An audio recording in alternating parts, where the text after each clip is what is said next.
Bon matin tout le monde. J'espère que vous êtes en forme ce matin, prêts à louer le Seigneur encore dans le confort de votre demeure. J'espère que vous êtes prêts aussi à recevoir la parole que le Seigneur a pour vous ce matin, pour vous édifier, pour vous transformer, pour vous apporter de plus en plus dans ce que Dieu a pour vous. Si vous n'êtes pas encore réveillé, je vais peut-être faire un petit exercice ce matin. On va louer le Seigneur. On va simplement commencer en disant Alléluia. Ça va commencer à se réveiller. Recommencer encore une fois. Alléluia. Alléluia. Une dernière fois, il y en a que les yeux commencent à s'ouvrir plus. Alléluia. Alléluia. Amen. Gloire au Seigneur. Ça réveille, ça fait du bien. On a besoin d'être bien réveillés pour célébrer l'Éternel. Alléluia. Parce que ses bontés se renouvellent à chaque matin. Le Seigneur est réveillé. Il ne sommeille ni ne dort, celui qui garde Israël, comme dit sa parole. Alors, ne sommeillons pas, ne dormons pas, ne soyons pas comme les trois qui se sont endormis alors que Jésus avait demandé de prier un peu avec eux. Ils s'étaient endormis, ils s'étaient assoupis. On n'est pas là pour les condamner. Ça nous a arrivé bien des fois où est-ce que nous aussi, on devait prier et on a snoozé. On a pesé sur le snooze, on a repoussé ça un peu. Mais ce matin, que le Seigneur vous réveille. Lève-toi ce matin. Lève-toi ce matin et adore ton Dieu. Seigneur, je prie que tu puisses ouvrir nos cœurs ce matin.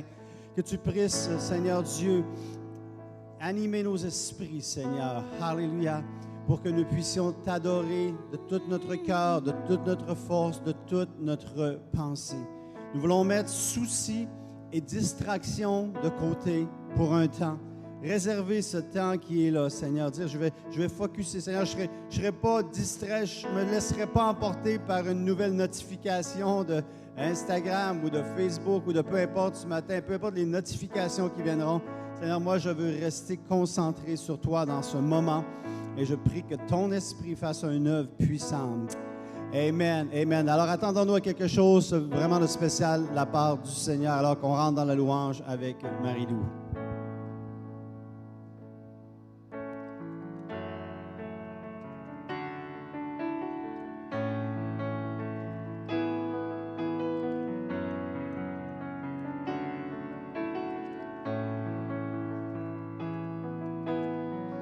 Je n'oublierai aucune de tes merveilles, quand par l'exode tu vas franchir mon cœur, m'as trouvé, libéré, ouvert la mer pour me délivrer. Oh Yahweh, Seigneur, tu combats pour moi, de la victoire est en toi. Alléluia, Alléluia. Tu as séparé la mer et m'as guidé au travers. Alléluia, Alléluia. Oh.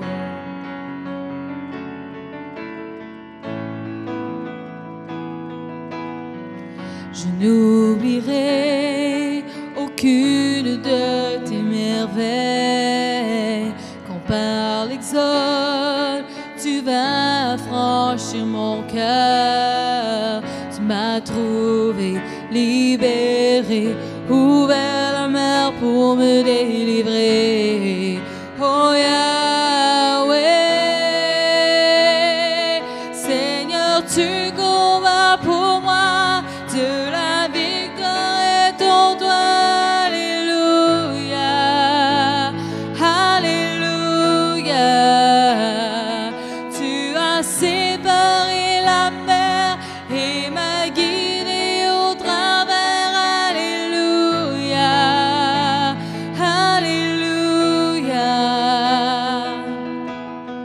C'est ta nuée qui me guide dans la journée, ton feu la nuit est une lumière à mes pieds. Tu m'as trouvé, libéré, ouvert la mer pour me délivrer. Oh Yahweh,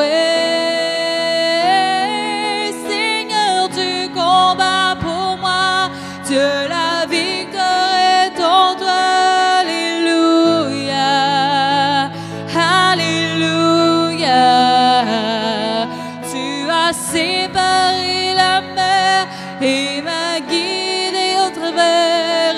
Alléluia, Alléluia. Ô Seigneur, tu combats pour moi, de la victoire est en toi. Alléluia, Alléluia. Tu as séparé la mer et m'as guidé au travers. Alléluia, Alléluia. Oh, oh,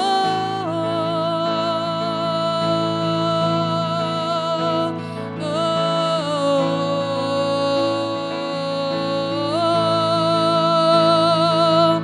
Dieu, tu vins dans mon Égypte, tu m'as pris par la main, me guida vers la liberté, dans le pays promis. Jamais je ne t'oublierai, ton nom je chanterai. La mort a jamais emporté par l'ardeur de ton amour.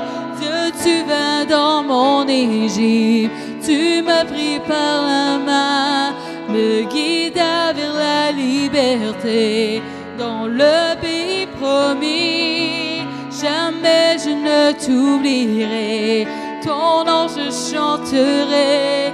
La mort a jamais emporté par l'ardeur de ton amour. Seigneur, tu combats pour moi, Dieu, la victoire est en toi. Alléluia, Alléluia. Tu as séparé la mer et m'as guidé au travers. Alléluia, Alléluia. Seigneur, tu combats pour moi, de la victoire est en toi. Alléluia, Alléluia. Tu as séparé la mer et m'as guidé au travers. Alléluia,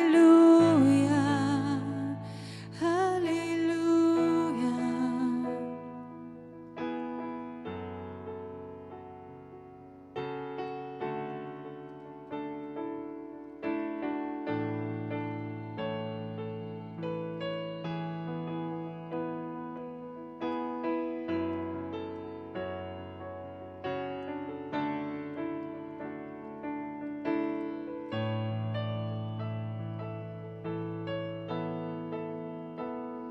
Seigneur, tu combats pour moi, Dieu, la victoire est en toi. Alléluia, Alléluia. Oui, je crois. Seigneur, tu combats pour moi, Dieu, la victoire est en toi. Alléluia, Alléluia. Seigneur, tu combats pour moi, Dieu, la victoire est en toi. Alléluia, Alléluia. Seigneur, tu combats pour moi, Dieu, la victoire est en toi. Alléluia, Alléluia. Seigneur, tu combats pour moi, Dieu, la victoire est en toi. Alléluia, Alléluia.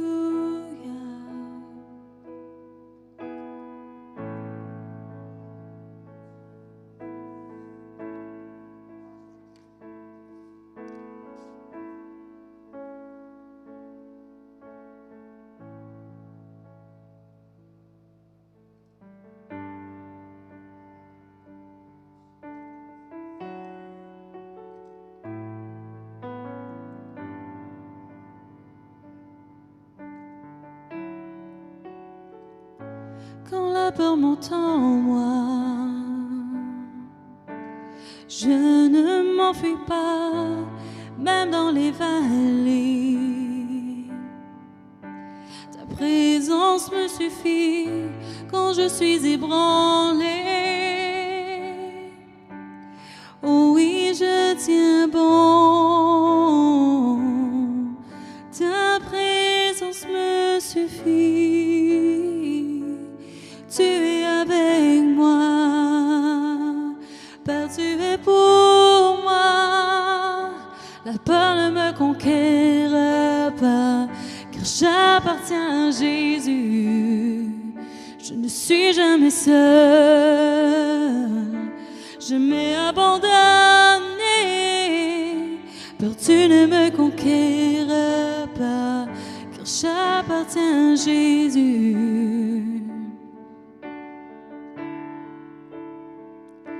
Quand la peur monte en moi, je ne m'enfuis pas, même dans les vallées. Ta présence me suffit quand je suis ébranlée. Oh oui, je tiens bon, ta présence me suffit. Tu es avec moi, Père, tu es pour moi. La peur ne me conquiert pas, car j'appartiens à Jésus. Je ne suis jamais seule, jamais abandonnée. Peur, tu ne me conquéras pas, car j'appartiens à Jésus. Quand je sens la pression, je ne m'enfuis pas, même dans la tension. Ta présence me suffit quand je suis dans le mystère. Oh oui, je tiens bon. Mon Dieu, tu me suffis. Tu es avec moi. Père, tu es pour moi. La peur ne me conquiert pas, car j'appartiens à Jésus. Je ne suis jamais seule, jamais abandonnée. Peur, tu ne me conquieras pas, car j'appartiens à Jésus. Je ne suis jamais seule, jamais abandonnée. Peur, tu ne me conquieras pas, car j'appartiens à Jésus. La pluie tomba et m'inonda, le vent souffla, mais tu m'appuias, tu étais là à chaque pas que j'ai fait. Quand la nuit vient, que mon cœur s'ouvre, et si je tombe, je vais résister, tu seras là à chaque pas que je ferai. La pluie tomba et m'inonda, le vent souffla, mais tu m'appuias, tu étais là à chaque pas que j'ai fait. Quand la nuit vient, que mon cœur s'ouvre, et si je tombe, je vais résister, tu seras là à chaque pas que je ferai. Tu es mon berger, mon gardien, mon protecteur qui pourvoit, tu m'environnes à chaque pas que je fais. Tu es bonté et constant, mon premier amour et mon futur, tu m'environnes à chaque pas que je fais. Tu es mon berger,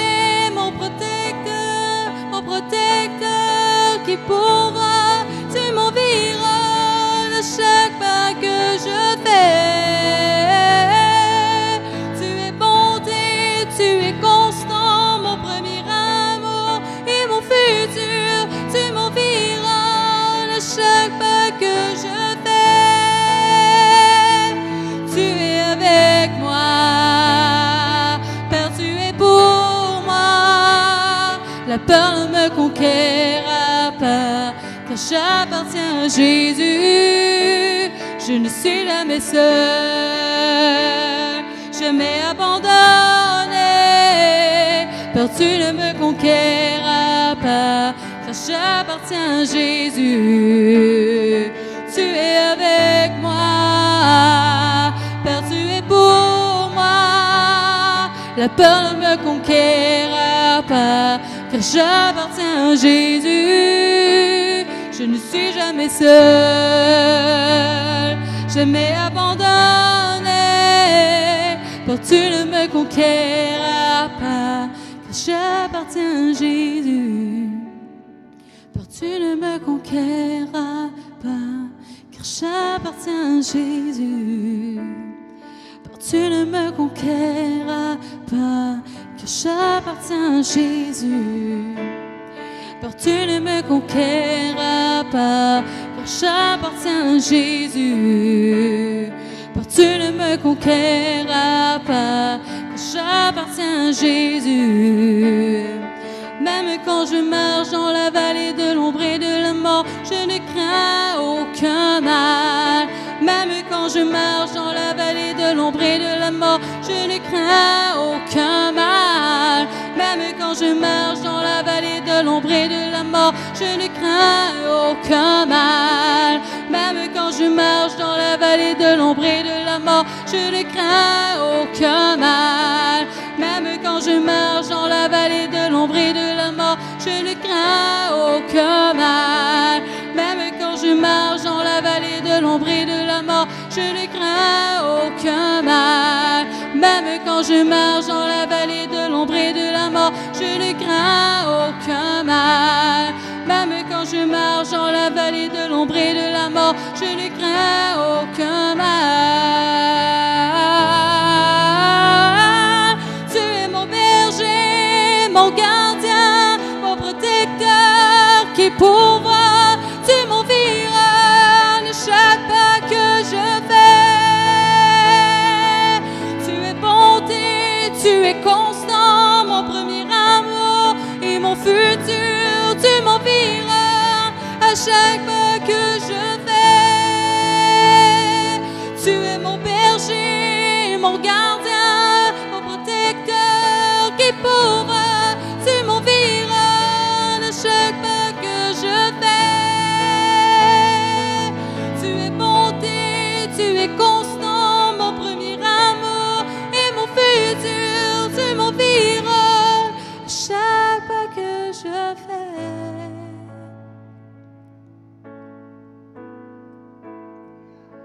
Tu es avec moi, Père, tu es pour moi. La peur ne me conquérera pas, car j'appartiens à Jésus. Je ne suis jamais seul, jamais abandonné. Peur, tu ne me conquérera pas, car j'appartiens à Jésus.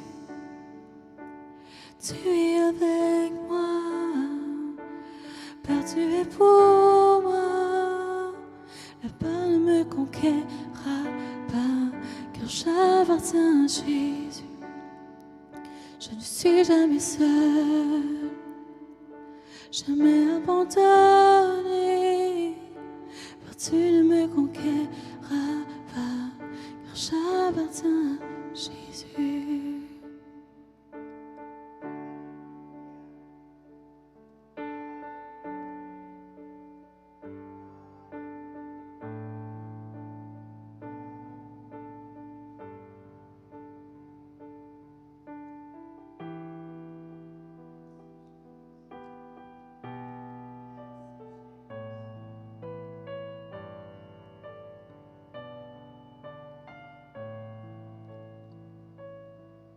Mon berger, mon gardien, mon protecteur, qui pourvoit, tu m'environnes chaque pas que je fais. Tu es bonté, tu es constant, mon premier amour, mon futur, tu m'environnes chaque pas que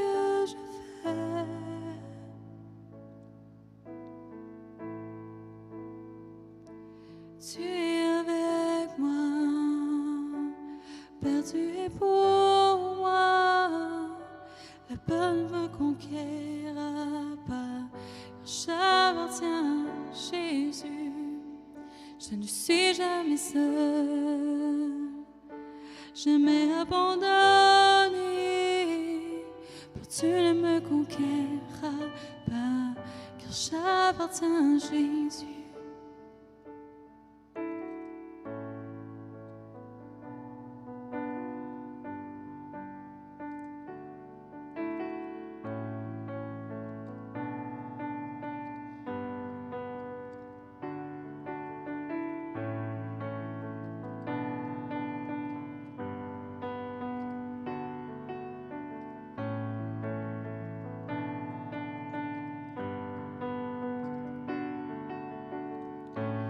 Tu es avec moi et tu envoyas tes anges pour moi.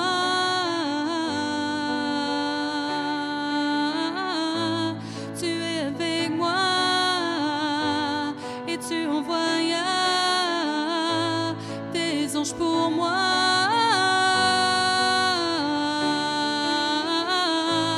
Tu es avec moi. Tu envoyas tes anges pour moi.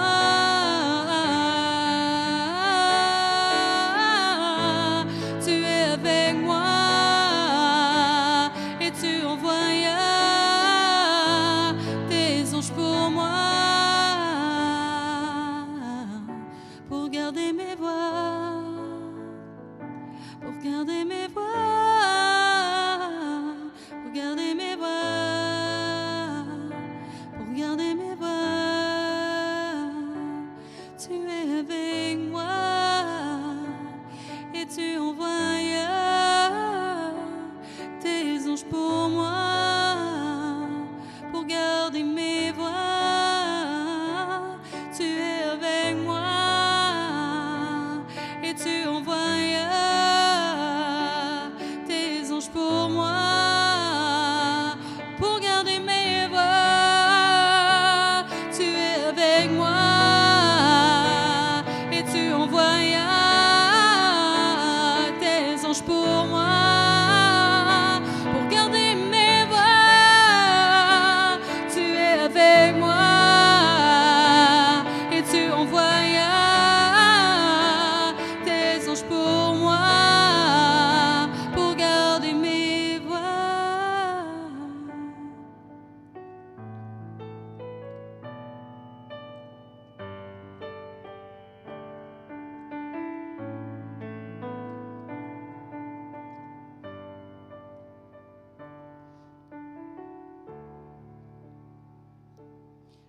Tu es pour moi, la peur ne me conquérera pas, car j'appartiens à Jésus. Je ne suis jamais seul, jamais abandonné. Peur, tu ne me conquérras pas, car j'appartiens à Jésus.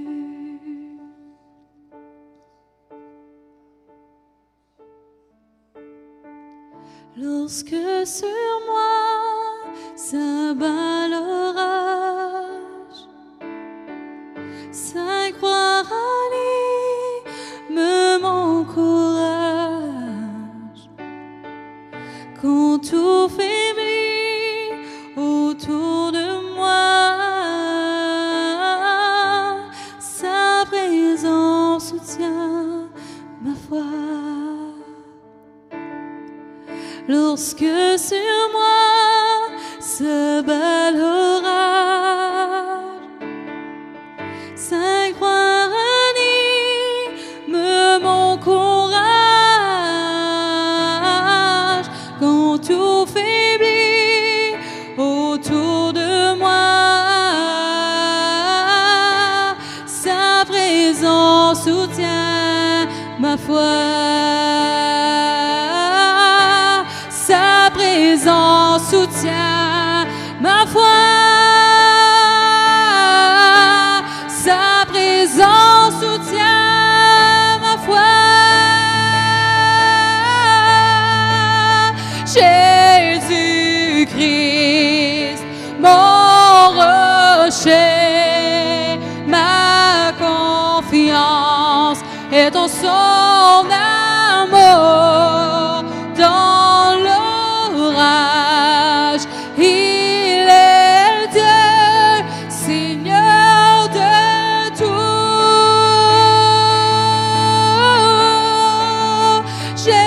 Jésus-Christ, mon rocher, ma confiance est en son amour. Dans l'orage, il est Dieu, Seigneur de tout.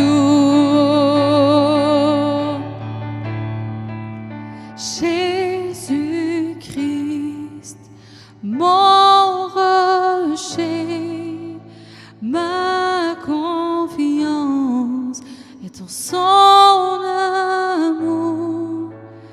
Dans l'orage, il est Dieu, Seigneur de tout. Seigneur de tout. Oh, Seigneur de tout. Seigneur de tout. Seigneur de tout.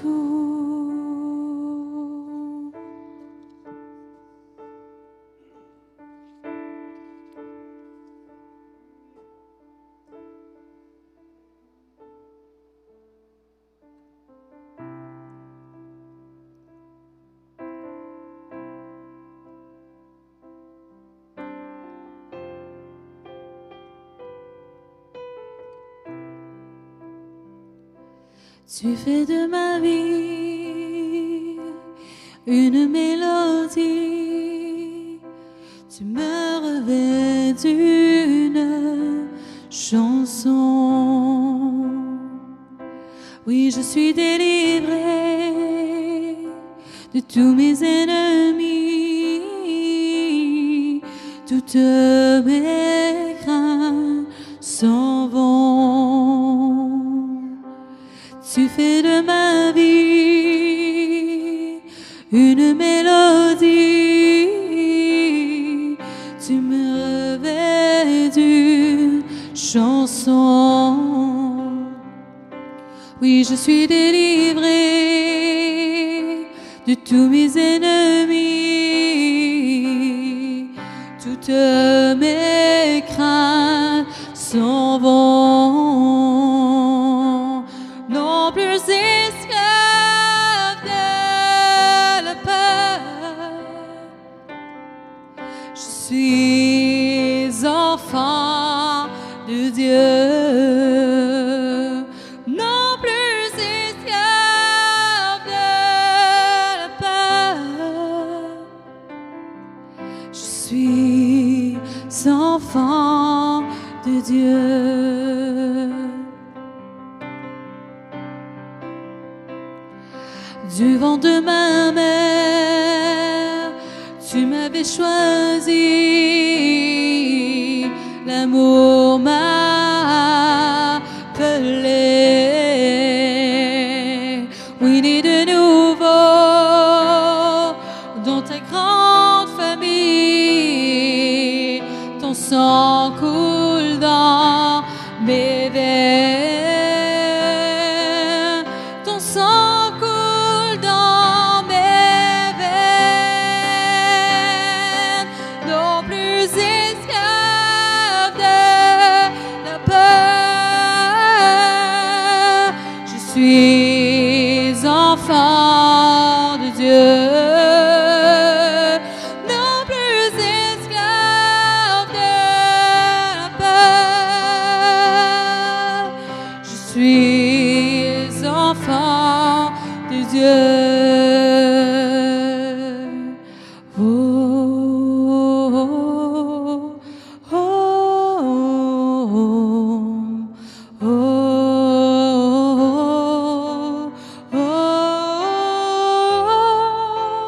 oh, oh,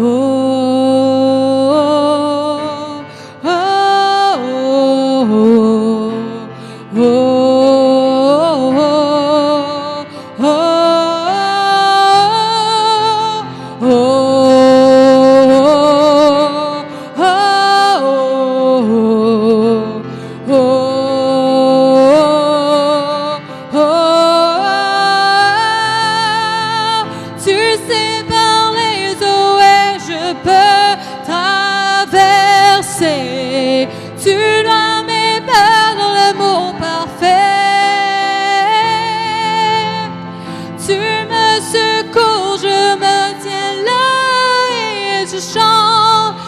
suis enfant de Dieu.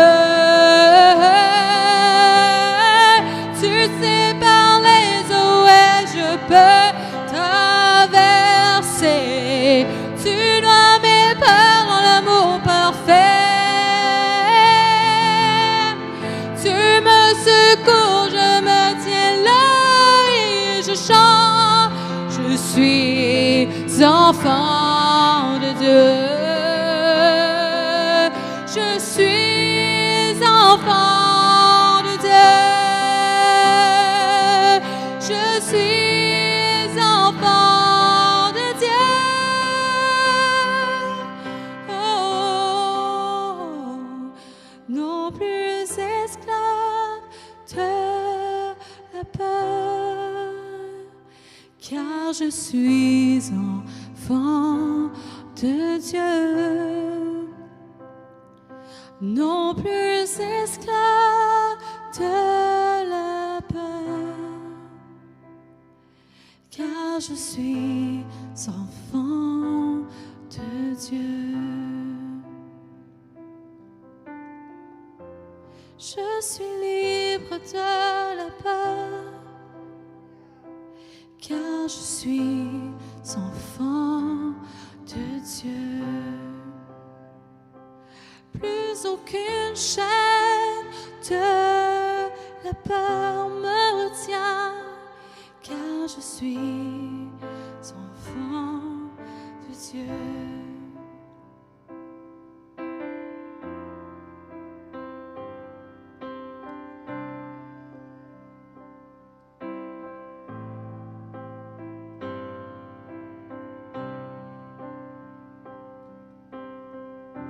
Chaînes de la peur ne me retiennent plus, car je suis ton enfant. Chaînes de la peur ne me retiennent plus, car je suis ton enfant. Chaînes de la peur ne me retiennent plus, car je suis ton enfant. Chaînes de la peur ne me retiennent plus, car je suis ton enfant. Car je suis ton enfant. Car je suis ton enfant. Recevez ce matin, recevez cela dans votre esprit ce matin. Nous sommes enfants de Dieu.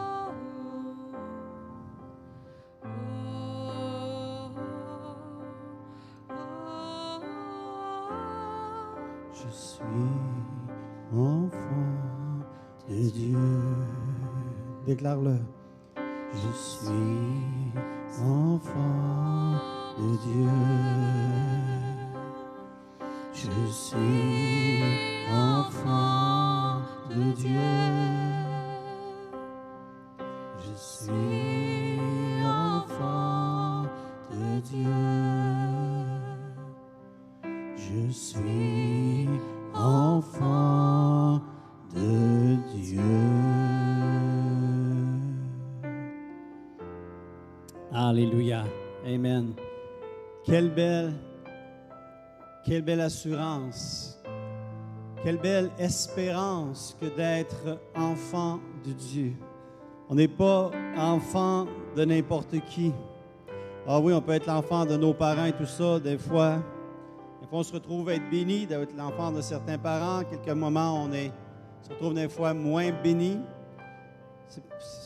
C'est difficile, mais même parmi les meilleurs parents,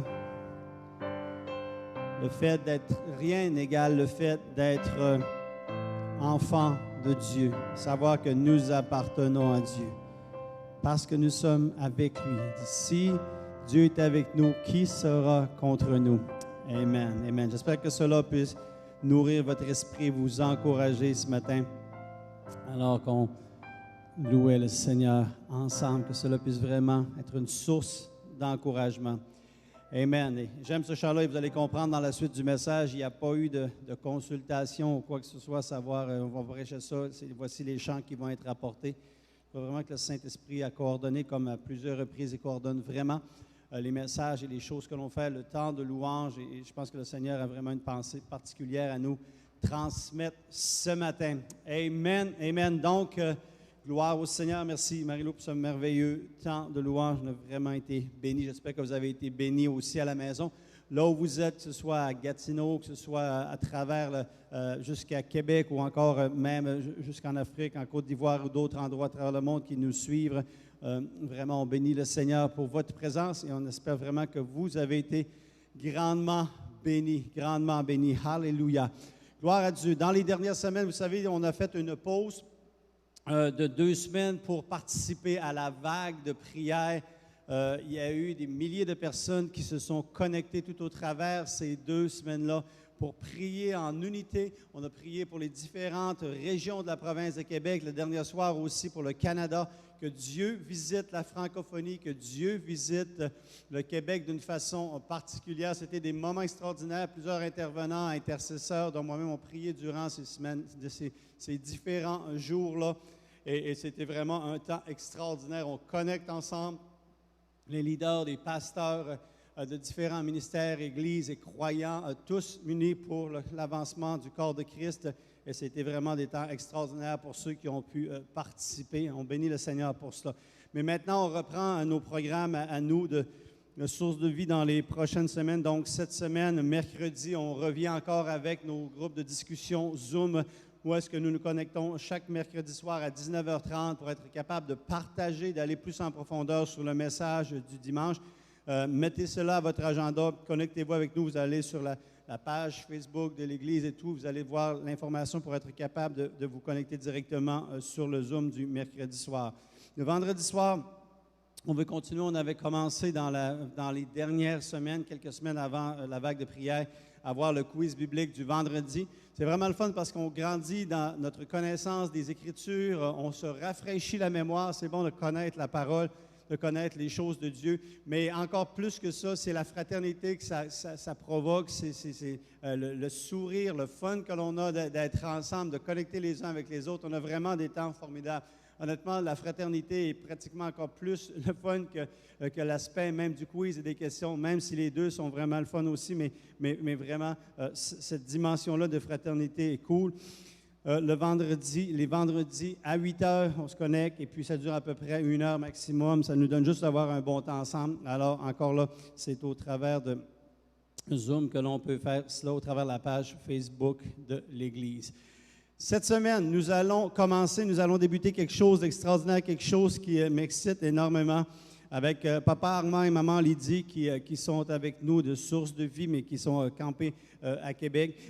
Nous voulons voir vraiment la gloire de Dieu aller de plus en plus loin. Et ils ont eu à cœur de débuter la prière matinale SDV, donc Source de Vie. Et ce sera chaque matin du lundi au vendredi de 6h50 à 7h20. Ça nous aide à démarrer la journée dans la prière. Démarrer la journée dans la présence de Dieu.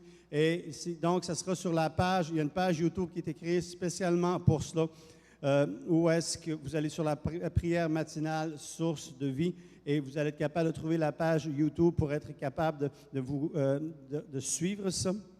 Vous pouvez échanger aussi, d'avoir des requêtes de prière.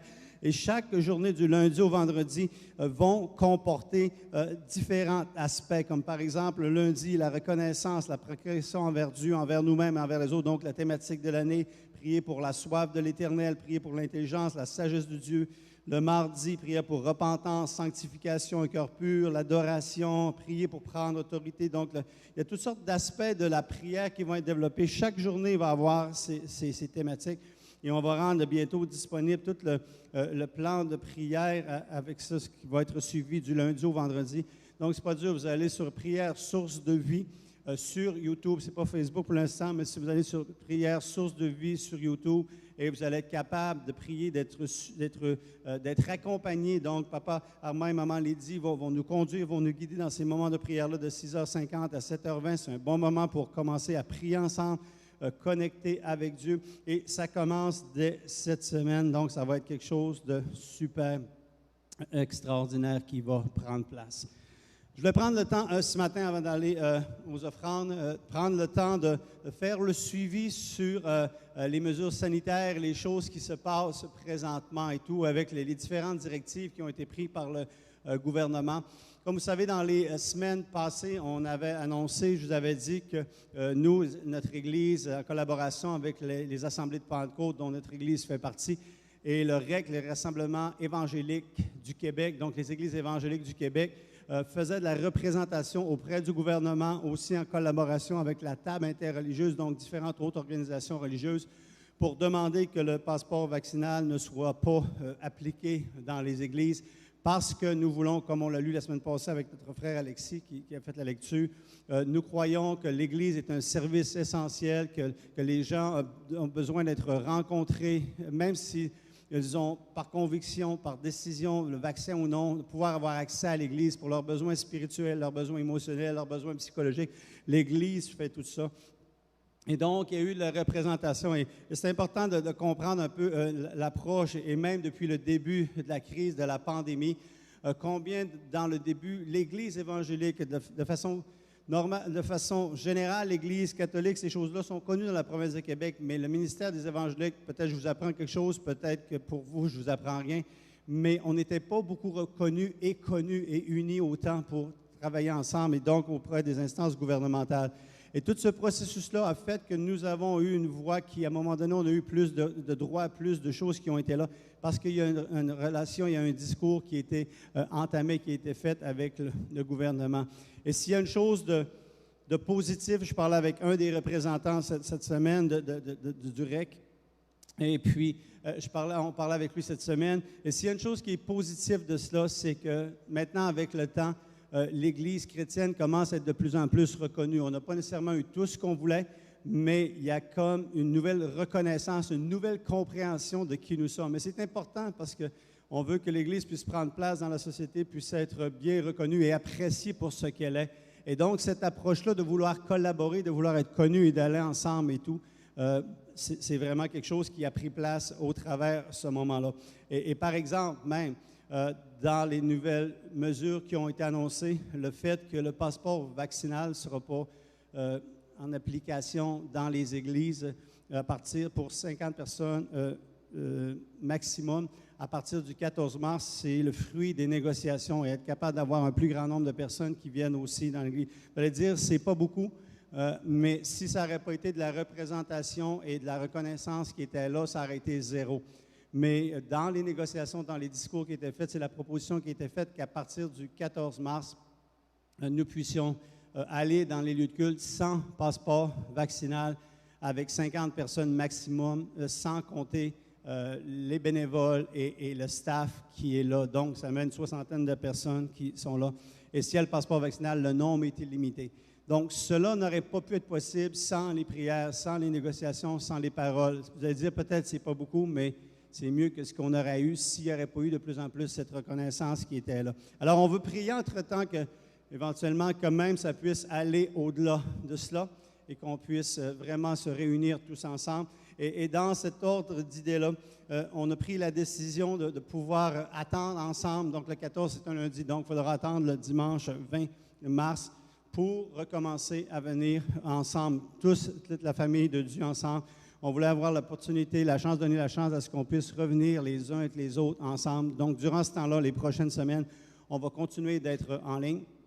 Et donc, mettez déjà votre agenda 20 mars, toute la famille de Dieu. Donc, avec le nombre de personnes que l'on est, avec le staff et tout ça, on croit que pour les 50 personnes, on devrait être capable de fonctionner bien pour cette date-là. Alors, le 20 mars, nous revenons en présentiel ensemble, vaccinés ou non, donc passeport vaccinal ou non. Peut-être même il sera complètement aboli d'ici là. Il y a toutes sortes de discussions, de choses qui continuent à se passer.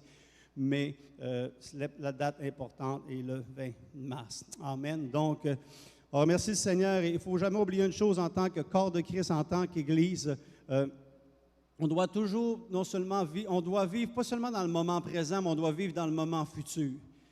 Et pour nous, le moment futur, si Jésus revient, gloire à Dieu, tant mieux, il est là. Mais s'il ne revient pas et le futur continue d'avancer, et donc les choses continuent d'évoluer, d'aller de saison en saison, nous avons eu cette pensée que nous étions mieux d'être ceux et celles qui voulaient collaborer dans l'effort social, de marcher dans l'amour, de faire des choses, des sacrifices pour l'amour de notre prochain, pas juste pour nous, et croire que lorsqu'on allait sortir de cette crise-là, on ne voulait pas être vu en tant qu'Église comme un mouvement rebelle, comme un mouvement de résistance ou quoi que ce soit qui ne considérait pas la société, qui ne considérait pas le gouvernement, qui ne considérait pas le personnel infirmier et de la santé, qui ne considérait pas ceux qui souffrent, ceux qui risquent de mourir, tout ça. Nous voulons être considérés comme des gens qui veulent marcher dans l'amour et que quand on va sortir de cette crise-là, on va sortir respecté et on va ressortir avec un regard même positif dans notre société qui va nous ouvrir des portes pour le futur de ce que Dieu va vouloir faire au travers de ça. Donc, c'est l'approche. Et je ne condamne pas les autres approches. Je vais simplement dire que nous, dans notre conviction et la conviction de notre mouvement, on a voulu aller sur l'approche de la collaboration et de l'effort social tout en étant capable de négocier certains privilèges pour être capable de mieux desservir notre foi. Amen. Donc, je crois vraiment que cela va porter du fruit. On va aller à l'offrande. Et avant d'aller à l'offrande, juste cette pensée-là qui me venait cette semaine dans un de mes temps de lecture au niveau de l'offrande, avec cette veuve qui a rencontré le prophète. Et le prophète l'a rencontré et lui a demandé de lui préparer un gâteau. Et lorsqu'il a voulu préparer, il était pour préparer ce gâteau-là. Et tout ce qui lui restait, c'était pour elle et pour son fils. Il dit, on a une dernière recette à préparer. On a une dernière recette à préparer et après on va mourir. Mais elle a dit, sur la parole du Seigneur, je vais aller et je vais préparer. Je vais prendre ce que j'ai, je vais donner quand même à l'homme de Dieu. Et lorsqu'elle a fait ça, la Bible a dit, on ne rentre pas dans tous les détails, mais la Bible a dit que lorsqu'elle est allée pour cuisiner, elle était là, puis à mesure qu'elle faisait, l'huile se renouvelait constamment, les choses se renouvelaient, elle était capable de nourrir l'homme de Dieu, et elle a eu sa subsistance qui fait qu'elle et son enfant ne sont pas morts. Et qu'est-ce qui me frappait dans cette histoire-là, c'est que même si elle n'avait pas nécessairement du surplus, même si elle n'avait pas de l'abondance, même si elle était dans les dernières ressources qui lui restaient pour survivre, elle a décidé de continuer à donner. Et pour moi, ça interpelle tellement ma confiance et ma foi en Dieu. Je peux donner dans l'abondance, je peux donner dans le superflu, je peux donner quand je suis juste tight, comme on dit, dans mon budget. Je peux donner même quand je suis négatif et quand je semble vraiment être dans le trouble. Et cela parle de la foi. Et cette foi-là de la veuve a été récompensée. Et laissez-moi vous encourager ce matin, peu importe votre situation, que vous soyez dans l'abondance ou dans le juste nécessaire ou encore dans le manque, votre foi à donner est vue par Dieu. Votre foi à donner est vue par Dieu. Quelqu'un un jour a dit, « J'ai pas le moyen de donner. » Moi, j'ai dit, « T'as pas le moyen de pas donner. » Parce que quand tu donnes à Dieu. Tu donnes à Dieu et Dieu voit et Dieu multiplie, Dieu récompense et Dieu redonne. Alléluia.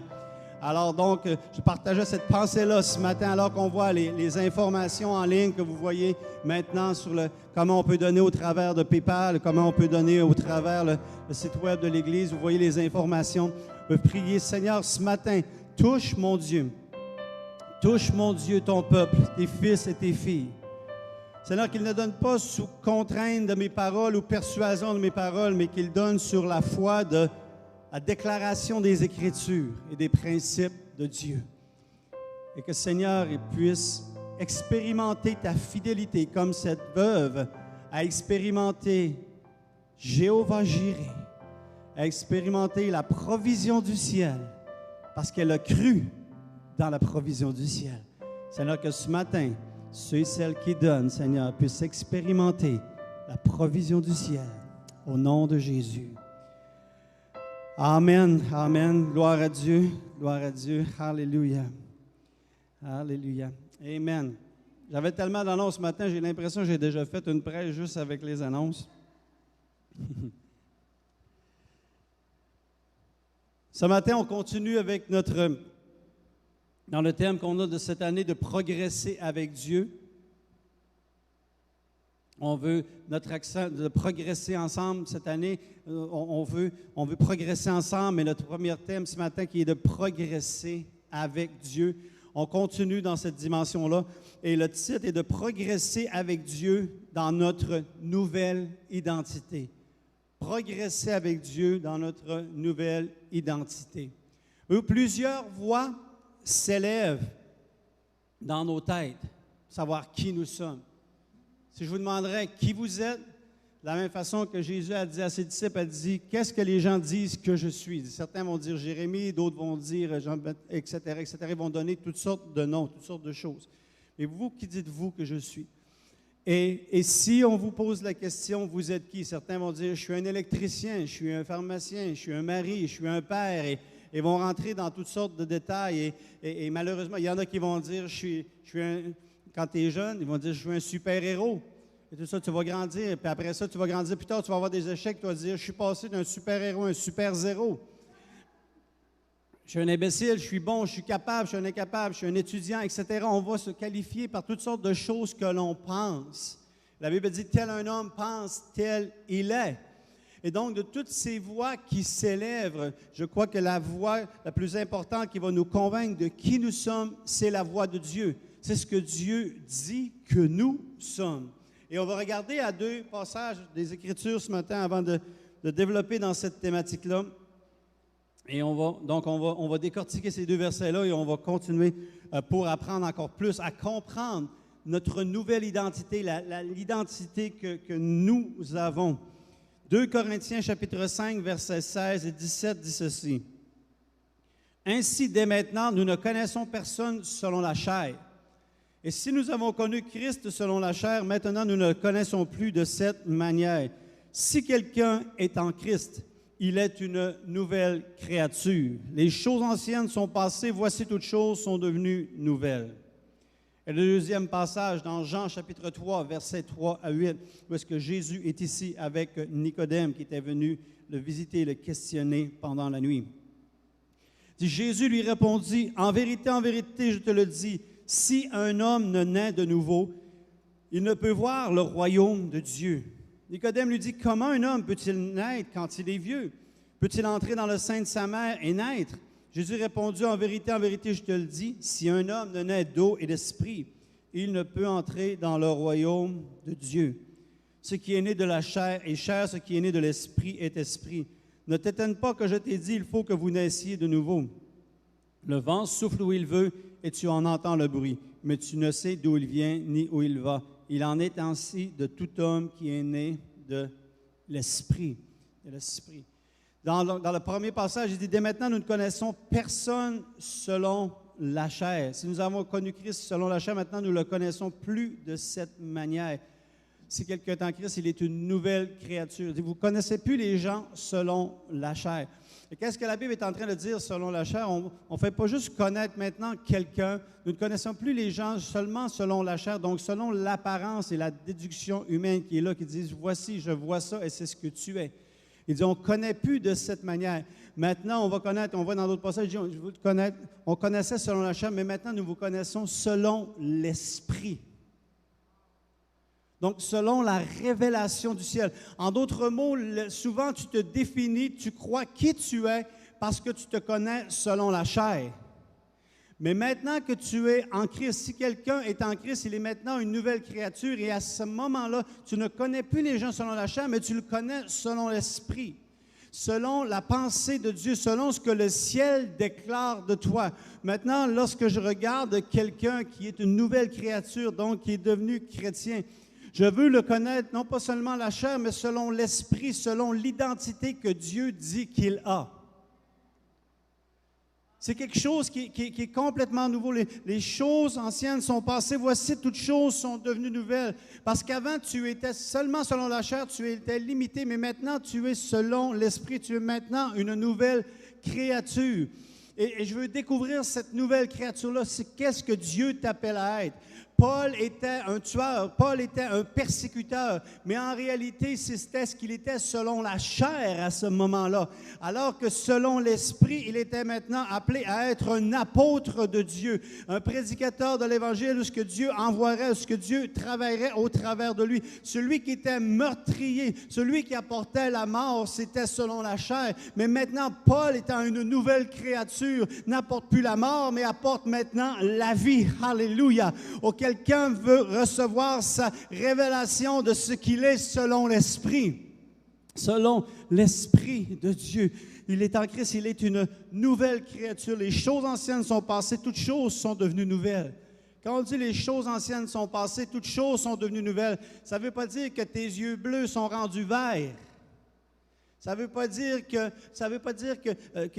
les choses qui sont alentour de toi sont officiellement changées, mais c'est la perspective des choses qui sont changées. C'est la possibilité des choses qui sont changées parce que tu es une nouvelle créature. Mais comment tu deviens cette nouvelle créature-là? C'est ce qu'on voyait dans l'autre passage, qu'on a lu dans Jean chapitre 3. Si un homme ne naît de nouveau, il ne peut voir le royaume de Dieu. Tu deviens cette nouvelle créature lorsque tu nais de nouveau. Si un homme ne naît d'eau et d'esprit, il ne peut entrer dans le royaume de Dieu. Ce qui est né de la chair est chair. Donc, notre naissance physique. Ce qui est né de l'esprit est esprit. Tu n'as pas besoin de retourner dans le ventre de ta mère pour renaître de la chair, parce que tu es déjà né de la chair. Mais maintenant, lorsque tu donnes ta vie à Jésus, lorsque tu crois qu'il est le Fils de Dieu qui t'a pardonné pour tes péchés, que tu le demandes, Seigneur, viens dans mon cœur, viens dans ma vie. À ce moment-là, il y a quelque chose, la parole de Dieu parle de la régénération par le Saint-Esprit. Tu nais de l'Esprit, tu nais de nouveau, et à ce moment-là, tu deviens une nouvelle créature. Tu rentres dans cette nouvelle dimension-là à vivre selon l'Esprit. C'est le début d'une marche. Et donc, dans le cadre de notre progression envers Dieu, je veux prendre le temps de vous amener à comprendre la réalité dans laquelle nous vivons par rapport au plan de Dieu et à notre nouvelle identité générale. Donc, lorsque tu nais de nouveau, cette nouvelle identité, tu veux progresser et connaître cette nouvelle identité dans l'Esprit, pour que te connaître toi-même selon l'Esprit, que tu veux que les autres te connaissent selon l'Esprit. Et pour cela, on a besoin de grandir, de progresser dans cette connaissance-là, de notre identité, je dis générale, parce que cette connaissance de cette identité-là générale est pour tous ceux qui naissent de nouveau, et pour tous ceux qui deviennent des nouvelles créatures. Et ces nouvelles créatures-là ont différentes particularités. Et au travers des différentes particularités, tu vas avoir des individus, tu vas avoir des choses qui sont personnelles et individuelles à toi. Et cela, on va le regarder lorsqu'on va parler plus de l'axe de progresser avec soi-même. Donc, c'est ce qu'on va regarder plus tard. Mais ce matin, je veux porter l'attention sur le fait de progresser dans notre identité générale. Dieu a créé l'homme. Si vous vous rappelez bien, Dieu a créé l'homme à son image. Et il veut collaborer avec lui. Dès le début, dès le commencement, lorsqu'on était dans le livre de Genèse, Dieu créa l'homme à son image. Il le créa homme et femme. Et donc, l'homme et la femme étaient présents. Il était là. C'est ce que Dieu a voulu dans son plan, le placer sur la terre et leur a donné le mandat de se multiplier, de dominer, d'assujettir. Dieu, sur cette planète, place l'homme et la femme. Et il dit, voici, je vous place dans le jardin et multipliez-vous, dominez, assujettissez. Donc, gérez la terre et soyez mes représentants sur la terre, donc que l'humanité puisse faire cela. Vous connaissez l'histoire, la chute est arrivée au travers la tentation, le péché est entré dans le monde et cela a apporté toutes sortes de conséquences négatives. Mais Dieu met en place, Dieu déjà avait un plan rédempteur qui était en place et il met ces choses-là en partie, il se révèle progressivement par Abraham et à d'autres serviteurs de Dieu de l'Ancien Testament. Donc il y a toutes sortes d'histoires, toutes sortes de choses qui prennent place. Et on ne rentrera pas dans les détails de toutes ces choses-là. La loi est donnée à Moïse, etc., etc. Et donc, le plan de Dieu se continue et continue à avancer jusqu'à ce que, dans cette continuité du plan, vienne le plan de la rédemption. la régénération pour continuer son plan de partenariat. Parce que le plan de Dieu avait suivi le cours des temps. Depuis Adam et Ève, le plan que Dieu sur la terre, au travers de l'homme, puisse révéler sa nature, qui il est, et accomplir ses œuvres, continue dans l'espace-temps.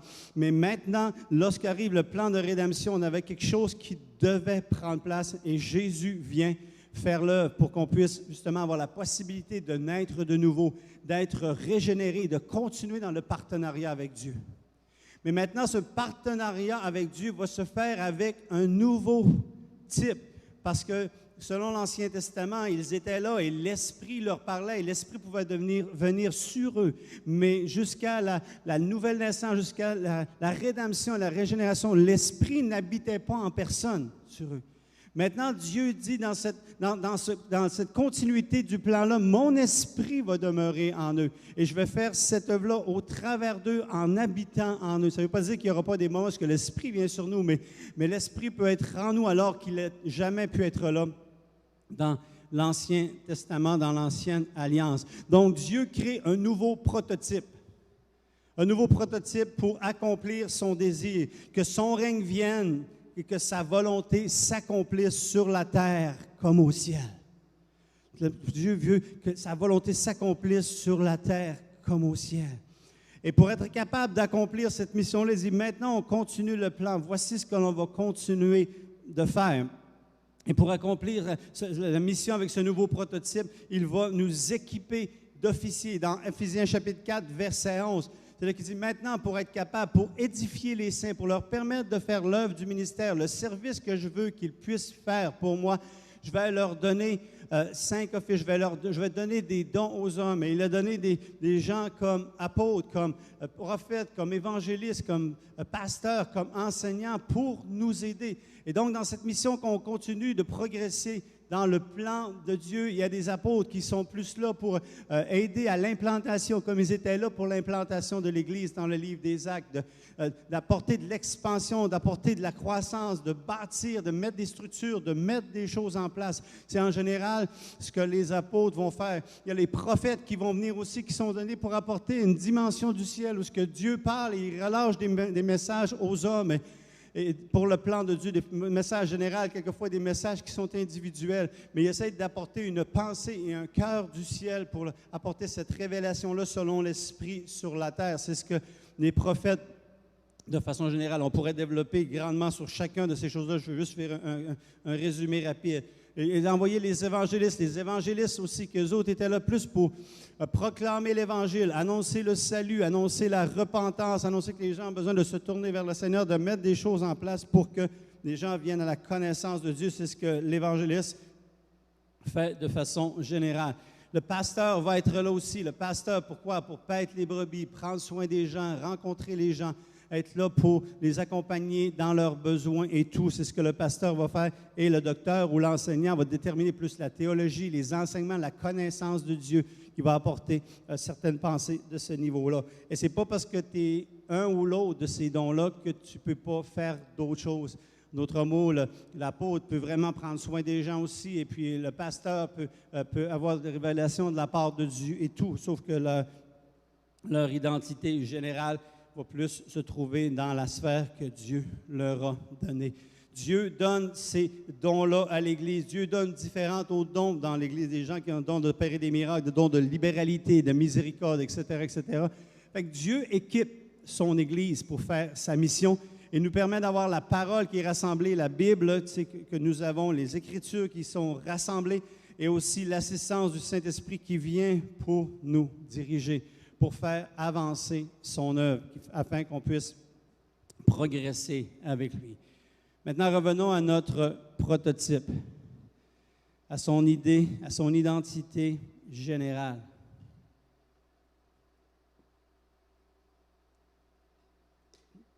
Et donc, ce matin, je veux porter l'attention là-dessus. Jusqu'à maintenant, j'ai surtout mis en contexte.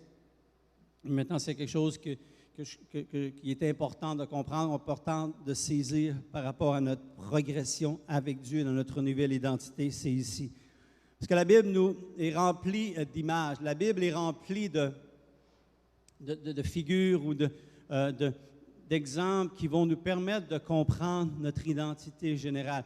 Parce que cette Église que je parle, avec laquelle que Dieu a donné les 5 dons que j'ai partagés, cette Église qui est là doit grandir. Elle doit grandir dans son identité pour devenir, non selon la chair, mais selon l'Esprit, ce que Dieu l'appelle à être.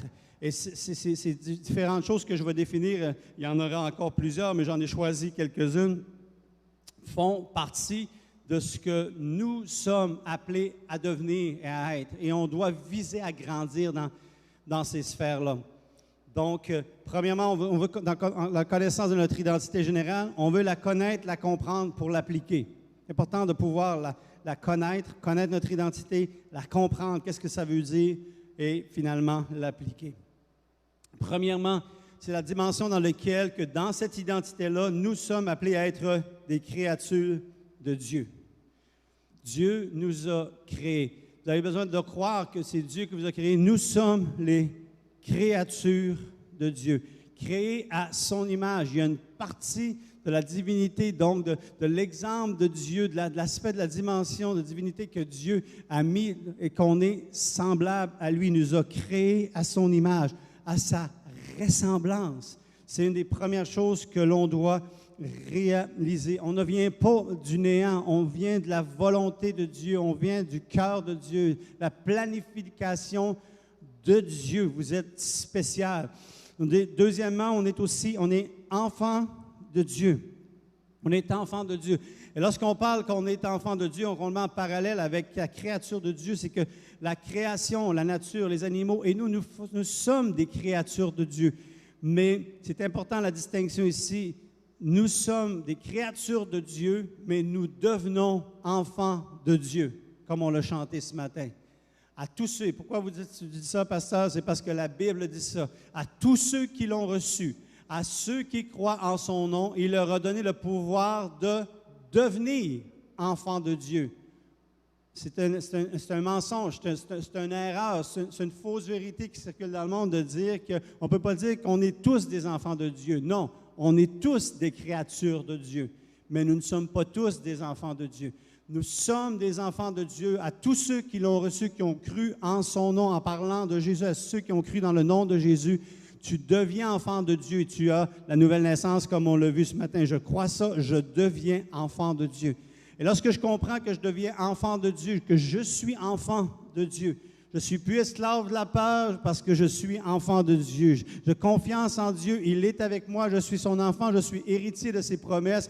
Je peux maintenant l'appeler Abba Père, je l'aime, il est mon Père. Et ça m'encourage dans mon identité. De croire, de connaître cette identité-là par rapport à moi et Dieu, ça m'encourage dans cette identité-là, à avoir la joie, à avoir la paix parce que je suis enfant de Dieu.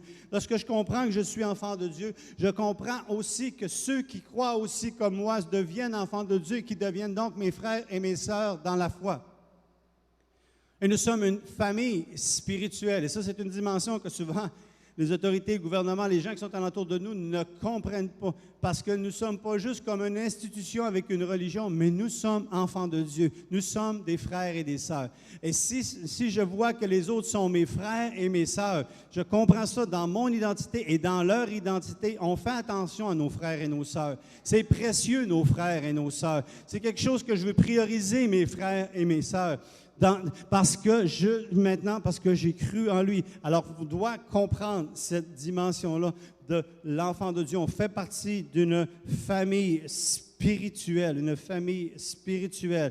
Avant, j'avais mes frères dans la chair.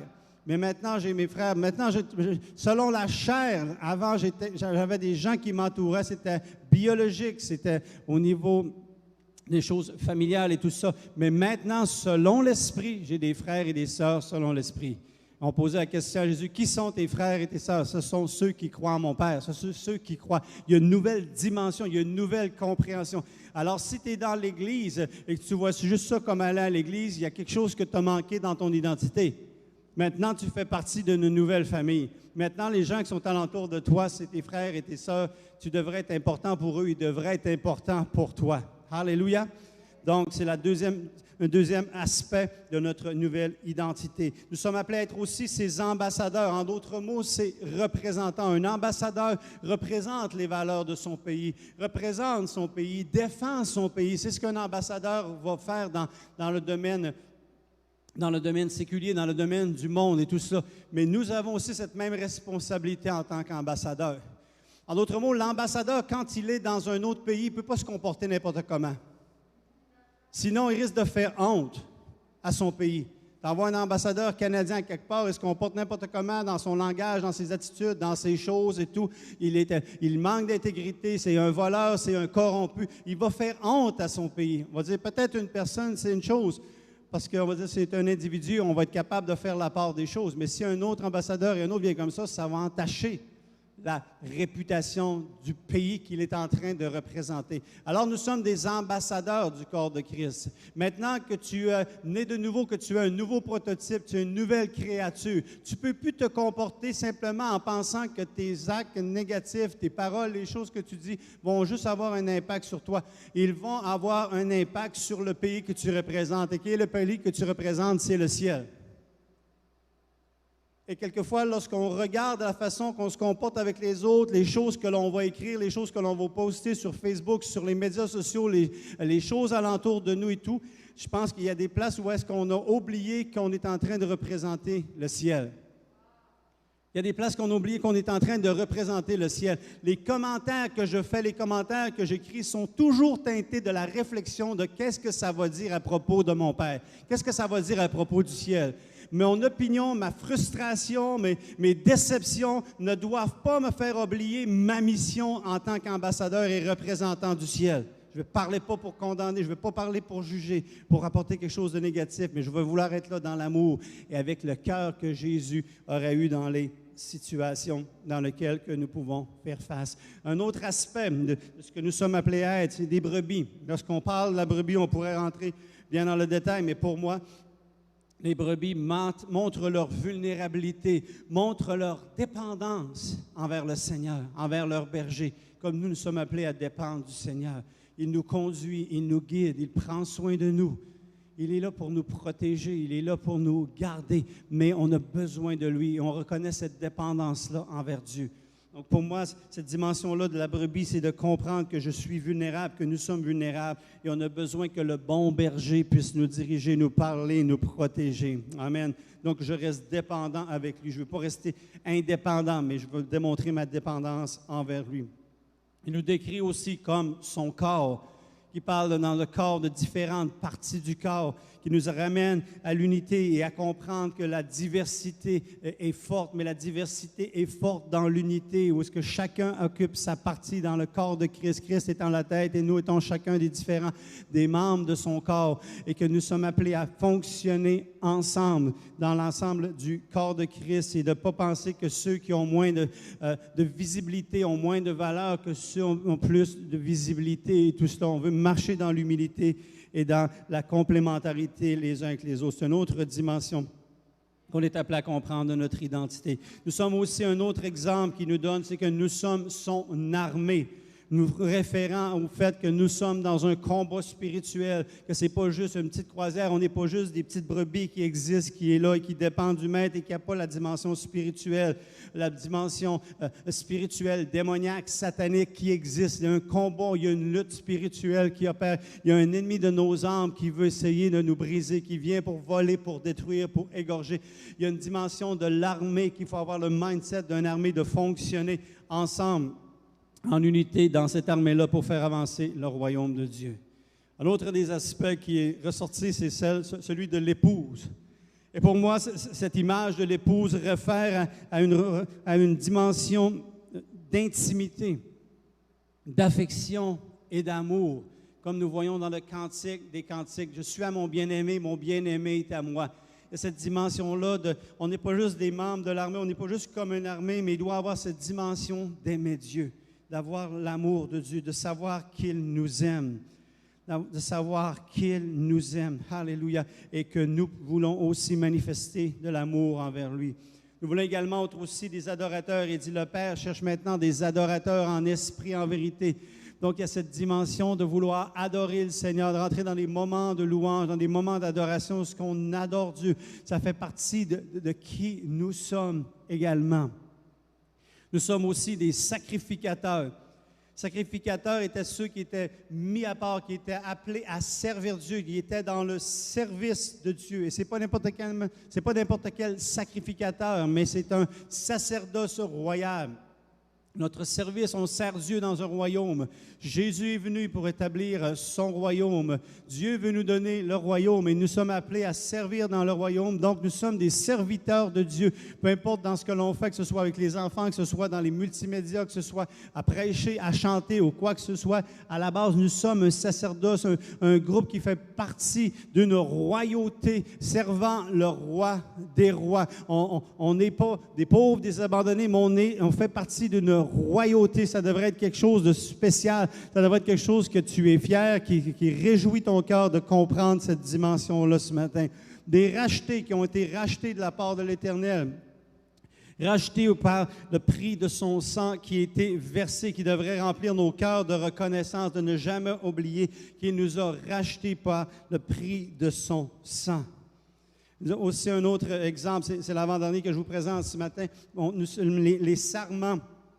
Et lui, il est la vigne. On est dans la vigne et tout ça. Et nous sommes les sarments. Il y a une interconnectivité avec notre Dieu qui nous parle d'être connectés avec lui, de rester connectés avec lui, de ne pas être retranché, mais de rester près de lui.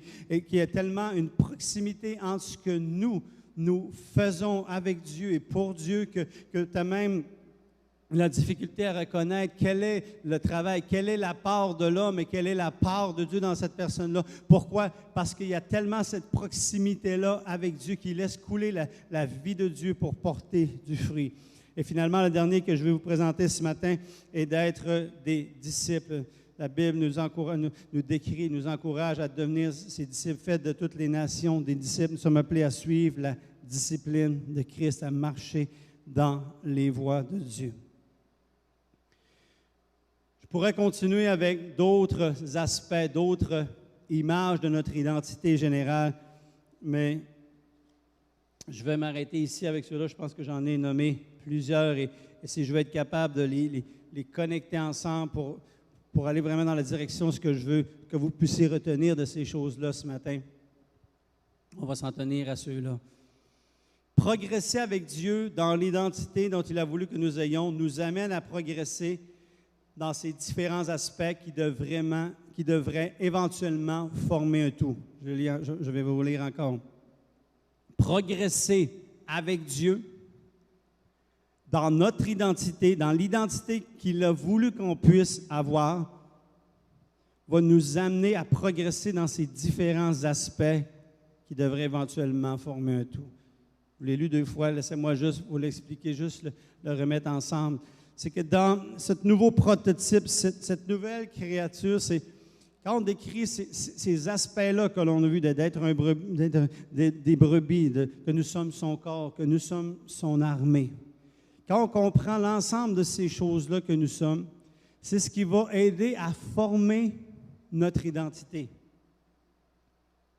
Avant, quand on était connu selon la chair, on n'aurait pas pu dire, à moins que tu fasses partie des Forces armées canadiennes, on n'aurait pas pu dire « tu fais partie de l'armée, tu es une armée ». Tu n'étais pas un corps, oui, tu avais un corps, mais tu ne faisais pas partie d'un corps. Tu étais un individu. Mais maintenant, selon l'Esprit, en tant qu'humain, en tant que personne qui est là, qui existe, qui a un souffle de vie,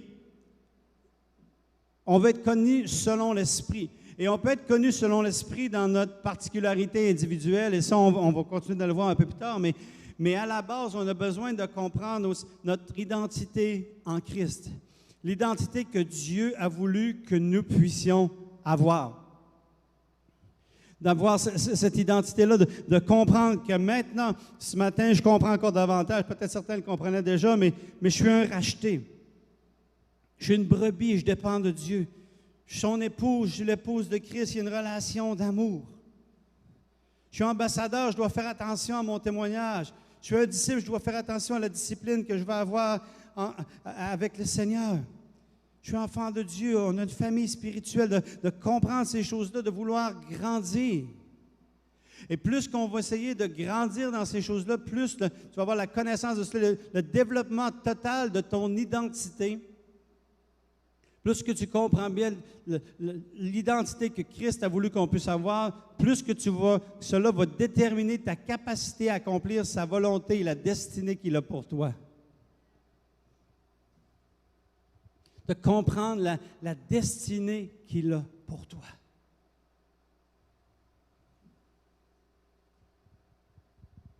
Progresser avec Dieu, c'est progresser dans la connaissance de mon identité céleste.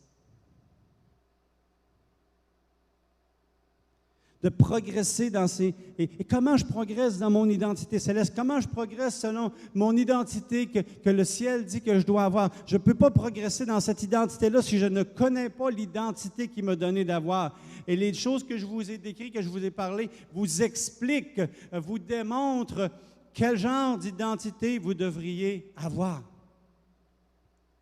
Ça devrait faire partie de vous, d'être des adorateurs, d'être des sacrificateurs, des gens qui servent, des gens qui sont reconnaissants d'avoir été rachetés, des gens qui savent qu'ils sont enfants de Dieu, qui sont dans la joie à cause de ça. Et maintenant que vous connaissez cette identité selon le ciel, le Seigneur va définir votre identité individuelle en tant que ces personnes-là. Parce que quand tu comprends cela, toute chose devient nouvelle.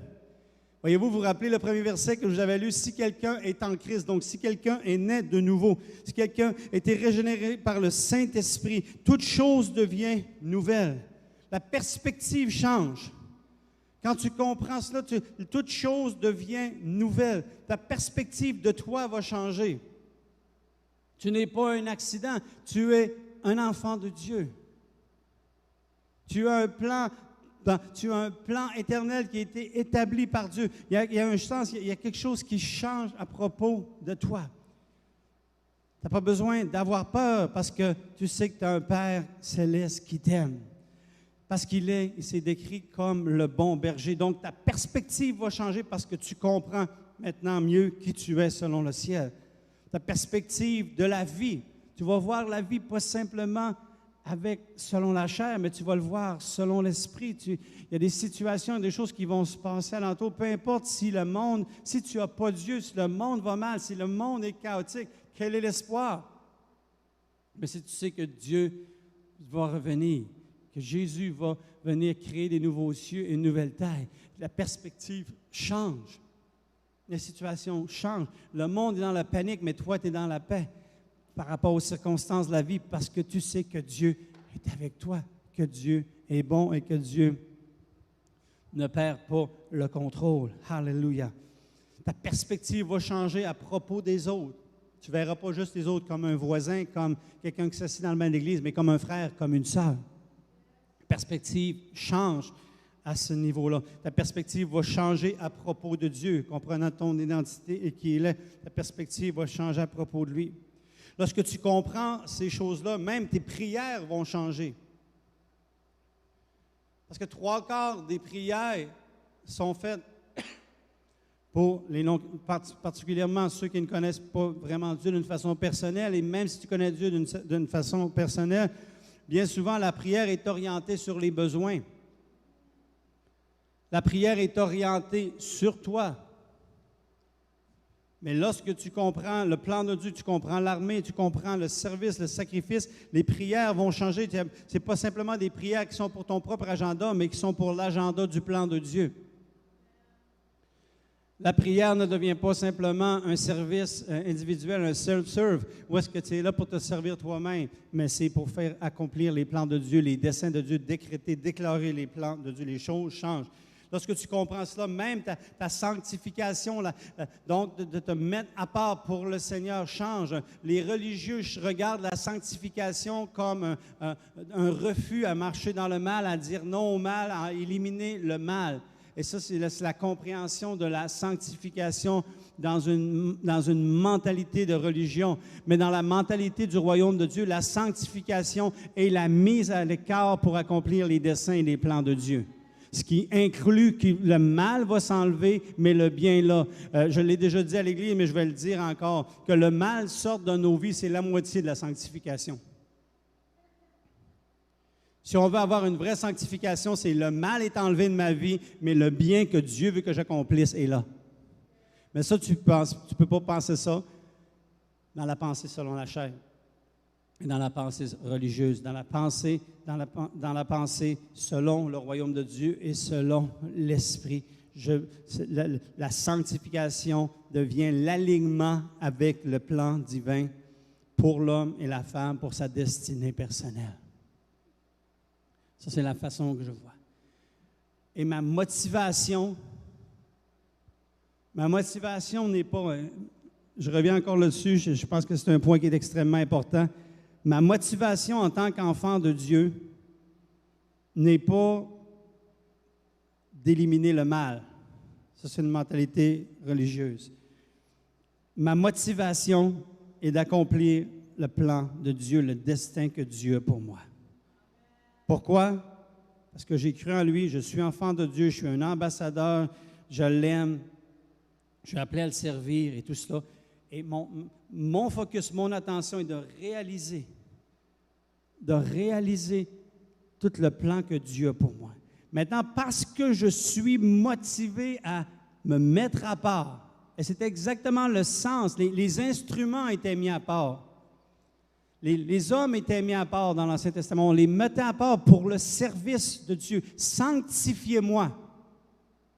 Et il y avait même pas il y avait des fois où il y avait les choses, il n'y avait rien qui était mal, qui n'avait pas été fait. Il dit, sanctifiez-moi, mettez-moi à part pour l'œuvre à laquelle je les appelle. Donc, c'est là qu'on voit que le sens du mot sanctification est de mettre à part pour. De mettre à part pour. Et parce que je comprends qui je suis, que je comprends mon identité, je vais me mettre à part pour cette œuvre-là. Et je vais donc, par le fait même, enlever ce qui est mal, ce qui est péché, ce qui n'est pas selon le cœur de Dieu, parce que ce n'est pas ce que je suis, ce n'est pas ce que je veux être. Donc, c'est pourquoi on prêche, et je prêche et j'enseigne régulièrement sur notre identité, de se connaître, le plan, les desseins de Dieu qui sont là. On se revêt des chaussures du zèle que donne l'Évangile de paix. On est zélé pour Dieu, on veut servir Dieu de cette façon-là. Et donc, ça nous amène dans la sanctification. Parce que la sanctification sans la mission n'apportera pas de passion. La sanctification sans la mission n'apportera pas de passion.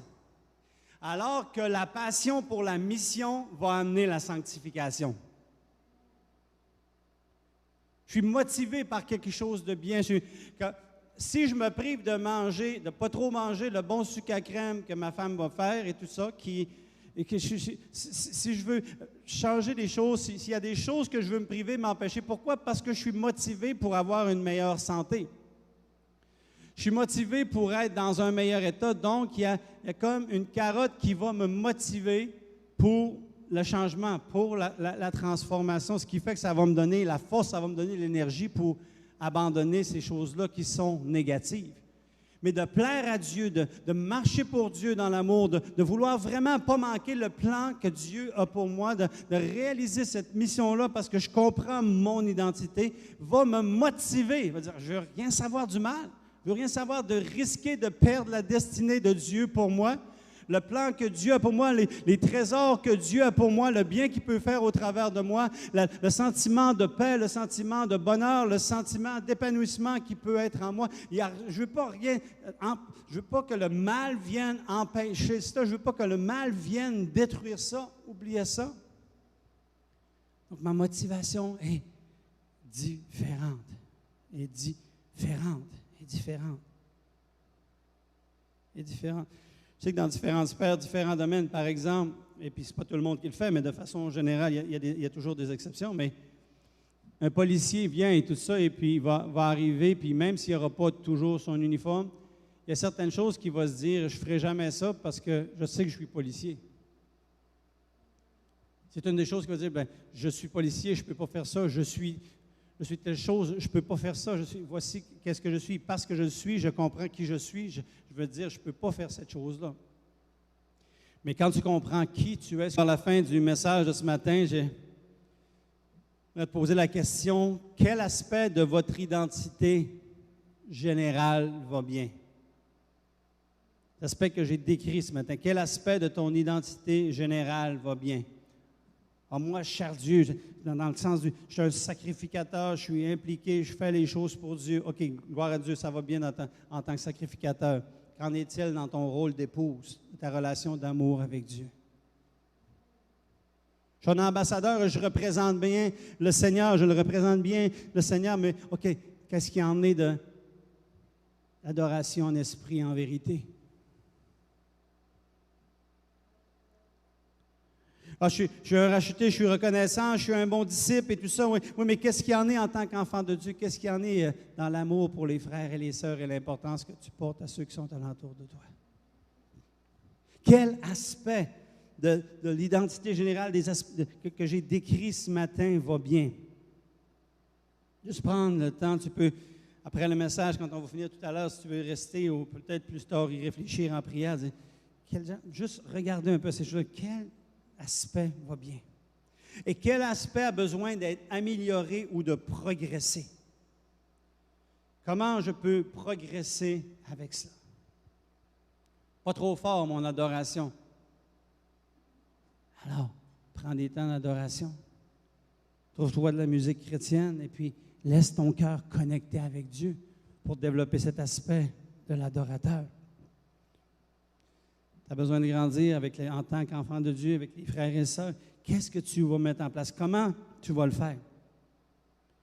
J'ai des choses à améliorer, mais tu as besoin d'avoir un plan, tu as besoin d'avoir une stratégie, tu as besoin de mettre des choses en place pour être capable de l'accomplir, de le faire. Quand tu sais qui tu es, tu vas pouvoir déclarer qui tu es.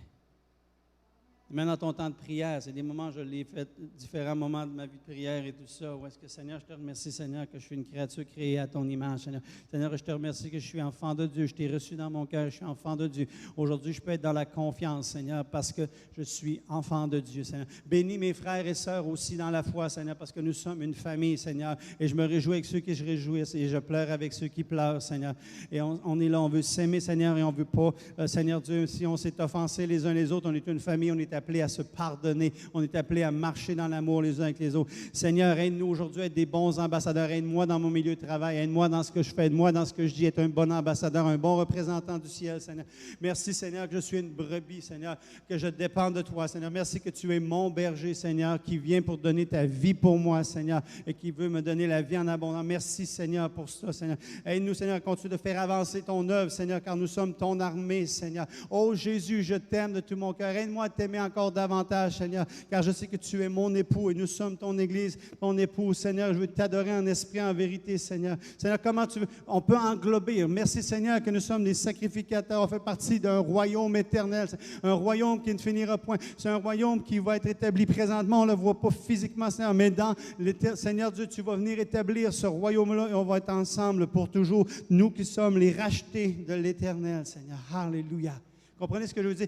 Donc, tu peux rentrer dans cette vie de prière. Quand tu sais qui tu es, tu peux déclarer qui tu es, prier, alimenter par ces choses-là pour pouvoir faire que les choses vont prendre forme. Parce que quand tu sais qui tu es, tu déclares qui tu es, tu crois qui tu es, il y a quelque chose qui va s'activer. Et c'est là que vient encore le renforcement sur ce que je disais tout à l'heure de qu'est-ce qui est mon moteur de motivation. Qu'est-ce qui est l'accent sur lequel je vais mettre? Parce que je le reçois, je le comprends qui je suis. Maintenant, je ne me connais plus selon la chair, mais je me connais selon l'esprit.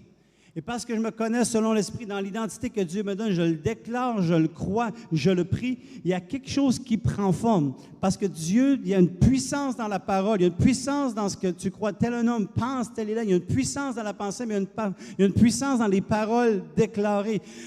Au commencement, la parole était avec Dieu, la parole était Dieu. Et cette parole-là déclarait, Dieu dit et cela fut. Et n'oubliez pas, on a été créés à l'image de Dieu. Donc, quand on parle, il y a quelque chose qui se crée. Il y a quelque chose qui produit, il y a quelque chose qui se transforme. Donc, plus que tu vas progresser, connaître ton identité que Dieu t'a donnée à avoir dans l'esprit, plus tu la crois, plus tu la déclares, plus tu la pries et plus tu vas le devenir. Plus il y a quelque chose qui va faire un œuvre en toi. Et il y a une symbiose qui va se faire dans ton corps à un moment donné. Tu ne seras plus vu selon ces... Tu vas avoir de la difficulté tu vas voir, lorsque tu vas voir quelqu'un, tu vas être capable de voir dans l'ensemble de cette personne-là, c'est un amoureux de Dieu, c'est un serviteur de Dieu, c'est un bon ambassadeur de Dieu, c'est une bonne brebis de Dieu. Parce que tout ça va avoir pris forme en toi. Parce que quand Dieu donne toutes ces particularités-là de ce que l'on devrait être, c'est parce qu'il a un plan, il a un désir. Il dit, mes enfants, je veux qu'ils ressemblent à ça, à des brebis, à des ambassadeurs, à une épouse, à une armée, à des adorateurs, etc., etc. Je pourrais continuer encore et encore. Et cela va prendre forme au fur et à mesure dans ta marche chrétienne. Une semaine, 2 semaines, 3 mois après, ça se peut que tous ces aspects-là ne soient pas encore là. Mais on devrait, après 5 ans, 10 ans, 15 ans de vie chrétienne, commencer à voir l'ensemble de ces caractéristiques-là dans ta vie. Peut-être certaines plus que d'autres par la particularité de ce que tu es en tant que personne ou un individu, mais il devrait avoir un certain niveau de présence de ces caractéristiques qui sont là. Seigneur, aide-nous à progresser, Papa. Aide-nous, oh Dieu, à progresser avec toi. Seigneur, on veut marcher en nouveauté de vie, dans cette vie nouvelle, Seigneur. Marcher selon l'Esprit. Marcher selon l'Esprit, Seigneur. Car ce qui est né de la chair est chair et ce qui est né de l'Esprit est esprit.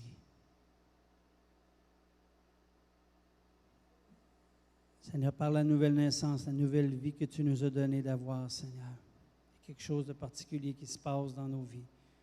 Et on veut que ça puisse continuer de se passer davantage. Davantage. Fait que même les nations, les chrétiens, les gens qui grandissent dans l'Église, qui se joignent à l'Église, puissent voir vraiment qui nous sommes, selon ce que toi, tu as voulu. Aide-nous, Papa, à progresser encore et encore. Nous déclarons une progression. Nous déclarons une progression dans ma vie, Seigneur, dans l'identité que tu me donnes d'avoir. Je veux déclarer une progression dans l'Église, source de vie, ce que tu nous appelles à être, dans notre identité. Je veux déclarer une progression dans l'Église de Christ, universelle, dans ce que tu nous appelles à être. Au nom de Jésus. Amen. Amen. Gloire à Dieu. Gloire à Dieu. Amen. Alors, je vais vous souhaiter un bon dimanche et continuons à progresser dans notre nouvelle